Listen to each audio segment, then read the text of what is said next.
الحمد لله رب العالمين والصلاة والسلام على سيد المرسلين أما بعد أعوذ بالله من الشيطان الرجيم بسم الله الرحمن الرحيم. حضرت سیدنا ابو امامہ باہلی رضی اللہ تعالی عنہ سے مروی ہے کہ شہنشاہ خوش خصال پیکر حسن و جمال صلی اللہ تعالی علیہ وآلہ وسلم نے ارشاد فرمایا، اس وقت تمہارا کیا حال ہوگا جب تمہاری عورتیں نافرمان ہو جائیں گی، تمہارے نوجوان فسق و فجور میں مبتلا ہو جائیں گے اور تم جہاد کو چھوڑ دو گے۔ لوگوں نے عرض کی، یا رسول اللہ صلی اللہ تعالی علیہ وآلہ وسلم، کیا ایسا بھی ہوگا؟ ارشاد فرمایا، اس ذات کی قسم جس کے قبضہ قدرت میں میری جان ہے، معاملہ اس سے بھی سخت ہوگا۔ لوگوں نے عرض کی، یا رسول اللہ صلی اللہ تعالی علیہ وسلم، اس سے زیادہ سخت کیا ہوگا؟ ارشاد فرمایا، اس وقت تمہارا کیا حال ہوگا جب تم نیکی کی دعوت دینا اور برائی سے منع کرنا چھوڑ دو گے۔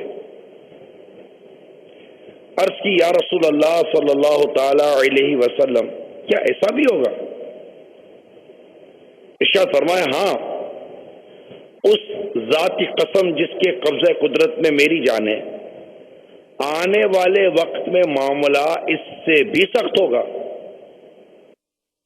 لوگوں نے عرض کی، یا رسول اللہ صلی اللہ تعالی علیہ وسلم، اس سے بھی سخت کیا ہوگا؟ ارشاد فرمایا، اس وقت تمہارا کیا حال ہوگا جب تم نیکی کو برائی اور برائی کو نیکی سمجھو گے۔ عرض کی، یا رسول اللہ صلی اللہ تعالی علیہ وسلم، کیا ایسا بھی ہوگا؟ ارشاد فرمایا، ہاں، اس ذات کی قسم جس کے قبضہ قدرت میں میری جان ہے، معاملہ اس سے زیادہ سنگین ہوگا۔ لوگوں نے عرض کی، اس سے زیادہ سنگین کیا ہوگا؟ ارشاد فرمایا، اس وقت تمہاری حالت کیسی ہوگی جب تم برائی کی دعوت دو گے اور نیکی سے منع کرو گے۔ لوگوں نے عرض کی، یا رسول اللہ صلی اللہ تعالی وسلم، کیا ایسا بھی ہوگا؟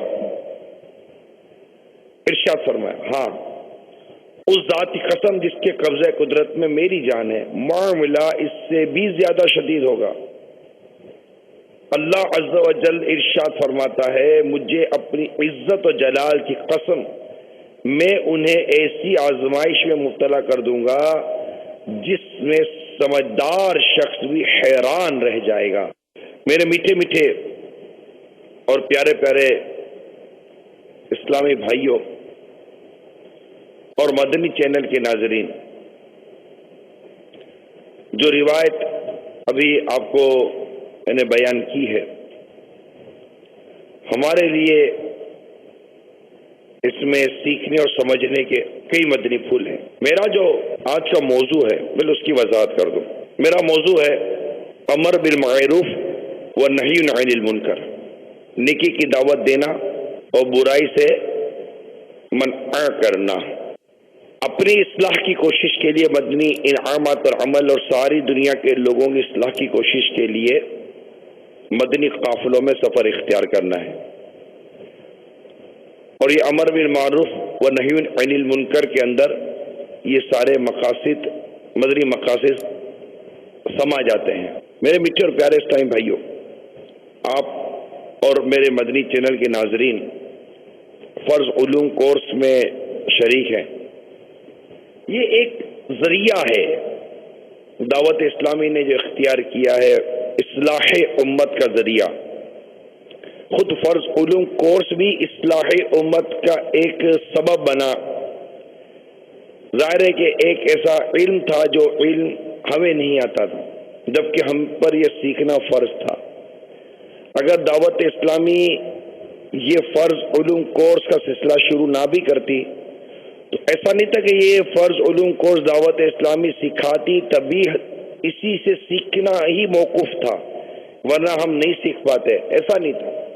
یا دعوت اسلامی پر کو فرض تھا کہ وہ ہمیں یہ فرض علوم کورس کرواتی، یہ تو کے اوپر علم فرض تھا، اس کی ذمہ داری تھی کہ اپنا یہ فرض ادا کرتا، اپنا علم خود سیکھتا۔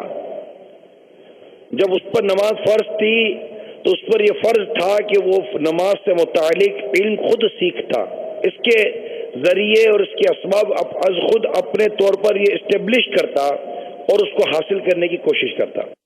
اسی طرح روزہ ہے، اسی طرح زکوٰۃ ہے، اسی طرح حج ہے، اور سب سے بنیادی چیز عقائد کا بیان جو ہم آج تک سنتے آ رہے ہیں، اور یہ جملہ کتابوں سے نکال کر ہمیں بیان کیا جا رہا ہے۔ لیکن دعوت اسلامی کا چونکہ مدنی مقصد مجھے اپنی اور ساری دنیا کے لوگوں کی اصلاح کی کوشش کرنا ہے، اس کا مدنی مقصد ہے۔ اس مدنی مقصد پر عمل کرتے ہوئے اس نے ہمیں فرض علوم کورس سیکھنے کی سعادت عطا کی، ایک موقع فراہم کیا۔ لوگوں میں علم دین سیکھنے کا ذوق و شوق کم ہے۔ کسی نے بڑی خوب بات کہی کہ اس دور میں علم سیکھنا جس قدر آسان ہوتا جا رہا ہے، اسی قدر علم سیکھنے کا جذبہ کم ہوتا جا رہا ہے۔ اب کتنا آسان تھا کہ ہم اپنے گھر سے نکلتے اور یہاں آ کر یا مدنی چینل پہ بیٹھ کر یہ فرض علم سیکھتے۔